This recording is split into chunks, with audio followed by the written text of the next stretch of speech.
Bien chers amis de Café Évangile, comme la Pâque juive était proche, Jésus monta à Jérusalem. Dans le temple, il trouva installés les marchands de bœufs, de brebis et de colombes et les changeurs. Il fit un fouet avec des cordes et les chassa tous du temple ainsi que les brebis et les bœufs. Il jeta par terre la monnaie des changeurs, renversa leur comptoir et dit aux marchands de colombes: enlevez cela d'ici, cessez de faire de la maison de mon Père une maison de commerce. Ses disciples se rappelèrent qu'il est écrit: l'amour de ta maison fera mon tourment. Nous célébrons ce jour, bien chers amis, la fête de la dédicace de la basilique du Latran.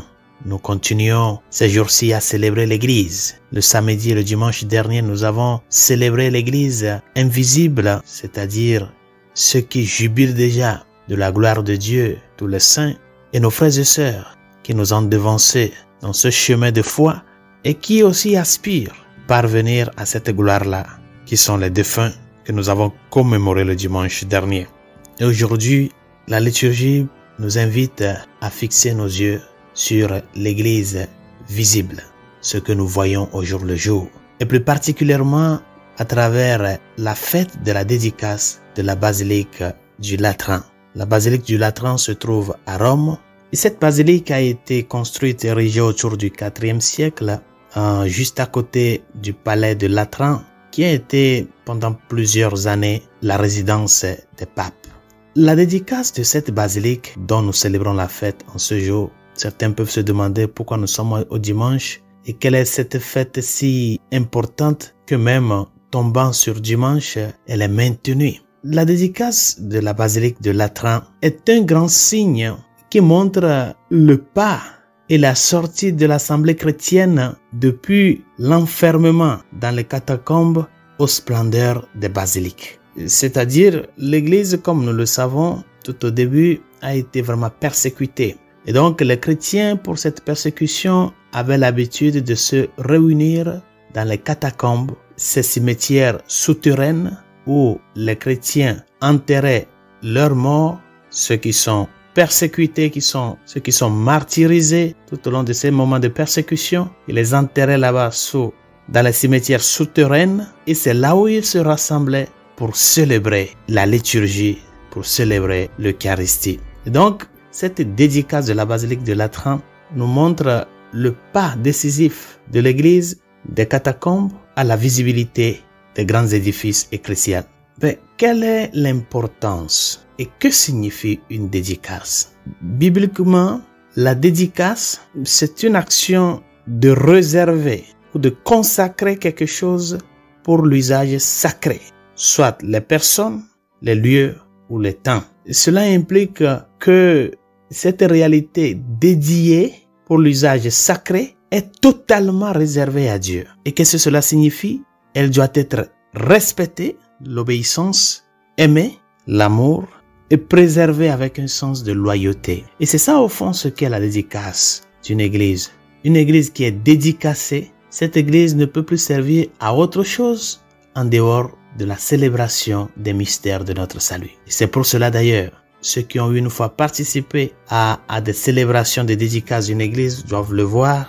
C'est tout un rite qui se célèbre. L'autel est consacré totalement avec le Saint-Crème, ce qui montre par conséquent qu'on ne peut rien faire sur ce lieu sacré que la célébration de l'Eucharistie.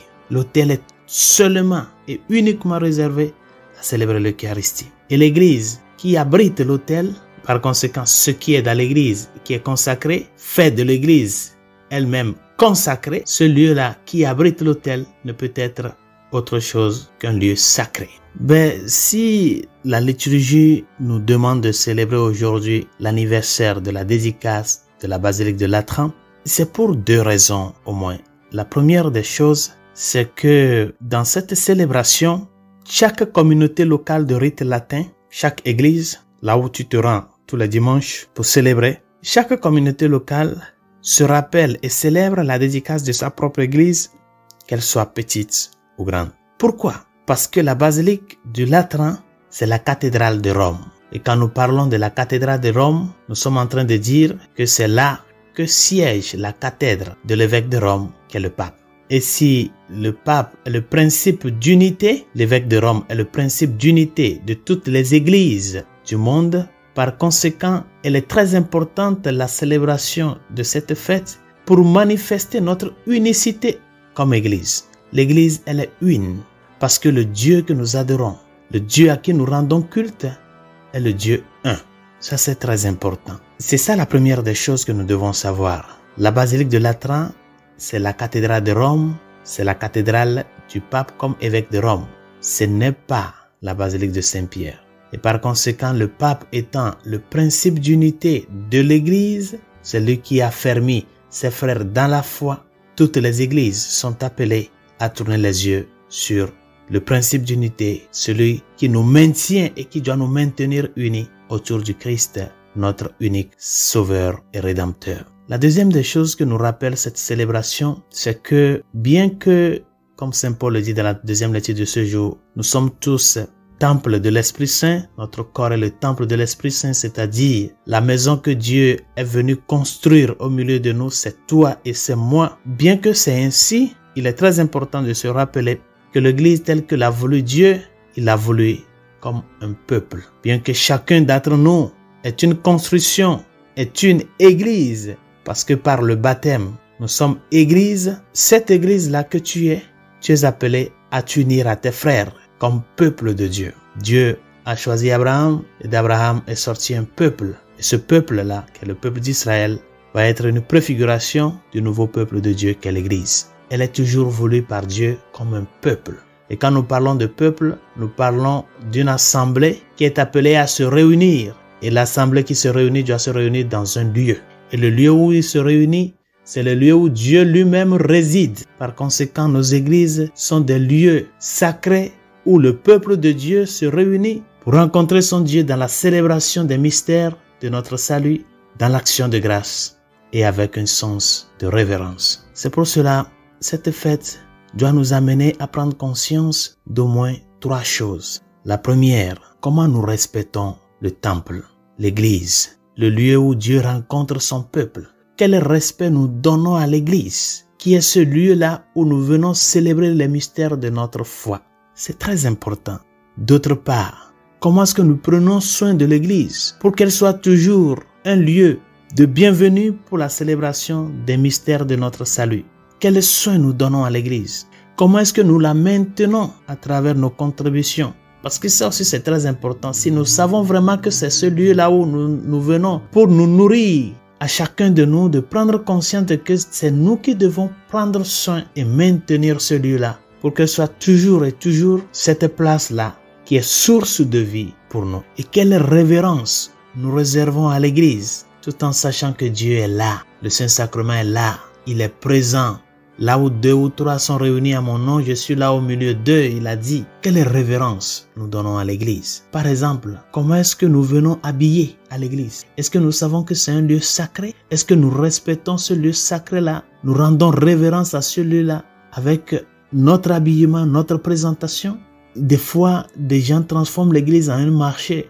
Ils se disent de n'importe quoi après la messe, avant la messe. On se lance des paroles qui sont indécentes dans l'église. Et ces genres de trucs sont des petits actes de sacrilège que nous commettons contre ce lieu sacré. Et c'est pour cela, c'est une conscience à éduquer à travers la célébration de ce jour, de savoir que nos églises ne sont pas comme nous voulons. Les églises sont comme Dieu l'a voulu. Et c'est à nous de prendre soin de ce lieu-là qui nous fait entrer en communion avec celui qui est venu nous donner la vie et la vie en abondance. Et tout ça là, c'est dans l'esprit d'unité. Parce que l'église, elle est une. Et cette unité, c'est à nous de la construire à travers le sens du respect à l'église, la révérence, le soin que nous la donnons pour qu'elle soit toujours une maison de prière, une maison de rencontre avec Dieu. Bonne journée. Dieu vous bénisse.